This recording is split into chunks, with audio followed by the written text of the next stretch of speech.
जाग उठ, सुरती कर, प्रभु जल्द आन वाला आ। अखां खोल दे, ध्यान नाल सुन। Hallelujah, hallelujah.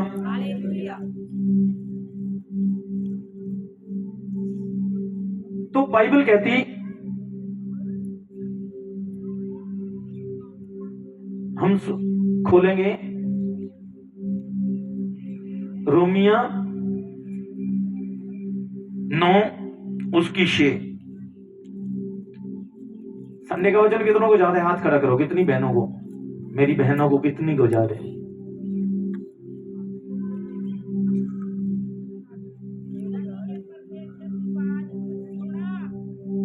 कितनों को याद है? हाथ खड़ा करो। जिसने प्रभु की आवाज को सुना उसने बरकत को पाया, और जिसने नहीं सुना अपनी जान को गवाया। Hallelujah, hallelujah. समझ आई कि नहीं? आई कि नहीं? हजे भी नहीं आई? हाथ नहीं उठ रहे। जितनों ने प्रभु की आवाज को सुना है उतनों ने अपनी जिंदगी में बड़ा बड़ा पाया है, कुछ बड़ा। और जितनों ने नहीं सुना है, परमेश्वर ने हमेशा उन लोगों को नीचा किया है।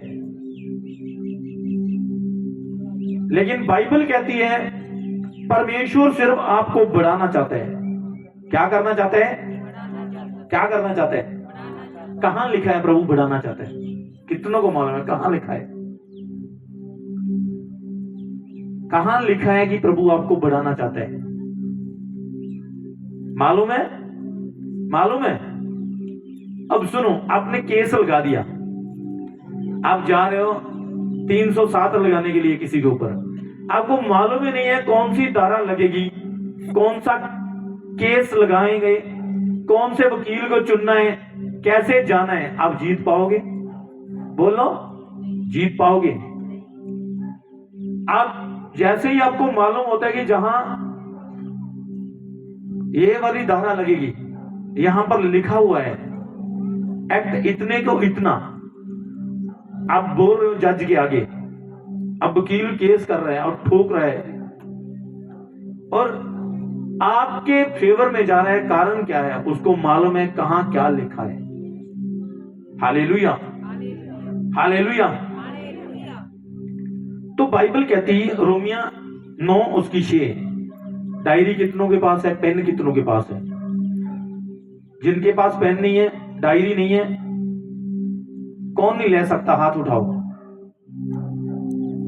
हाथ उठाओ। किसके पास इतनी हिम्मत नहीं है 5 रुपए की डायरी और 5 रुपए का पेन लेने की? और आप 500 का सूट पहन सकते हो, 250 का दुपट्टा ले सकते हो, 1000 रुपए का प्योर दा लिया जी, मैं तो प्योर दा, प्योर दा कढ़ाई देख कितनी सोहनी, और 10 रुपए की डायरी और 10 रुपए का पेन नहीं ले आता। हालेलुया। जिनके पास डायरी नहीं है, किनके पास नहीं है और लेना चाहते हैं, हाथ उठाओ। दी जाएगी आज ही, अभी।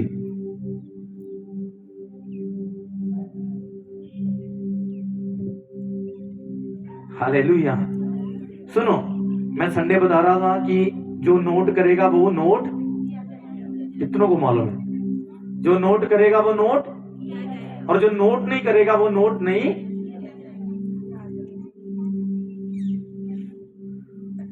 तो खोलो क्या लिखा है। आज मैं फिर आपको लेकर जाऊंगा उसी तरफ।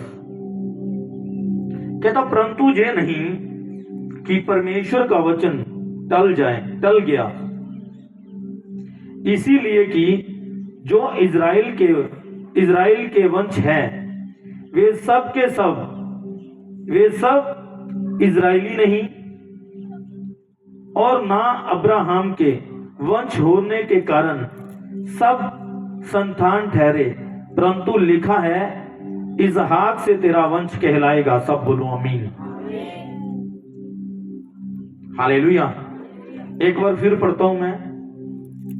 कहता परंतु ये नहीं कि परमेश्वर का वचन टल गया, इसीलिए कि जो इज़राइल के वंश में है सब इज़राइली नहीं, और ना अब्राहम के वंश के कारण सब उसकी संतान ठहरे, परंतु लिखा है इसहाक से ही उसका वंश कहलाता है। सब बोलो आमीन, हालेलुया। क्या कहता है बाइबल? कहती है परंतु ये नहीं कि प्रभु का वचन टल गया, प्रभु ने अपनी विधि को बदल लिया, प्रभु ने अपने रूल को चेंज कर लिया। कहता इसीलिए मैं बोलता हूं कि जो बरकत मिलेगी वो उनको ही मिलेगी जो अब्राहम के घराने से है। Hallelujah, hallelujah. और अब्राहम के घराने में जाने के लिए आपको प्रभु के वचन को मानना पड़ेगा। सब बोलो आमीन। कितनों को मालूम है? आपको प्रभु के वचन को मानना पड़ेगा और अब्राहम की विधियों को जानना पड़ेगा।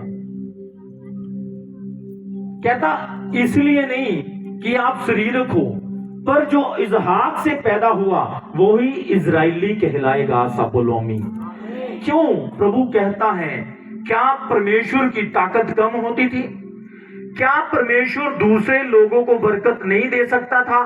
क्या जितने लोग प्रभु के पास आते थे सब चंगे हो जाते थे? बोलो, क्या यीशु मसीह के पास जितने लोग आते थे सब चंगे होते थे? कितनों को मालूम है? सब चंगे होते थे? सब चंगे होते थे? क्या प्रभु की ताकत कम होती थी उन लोगों को चंगा करने के?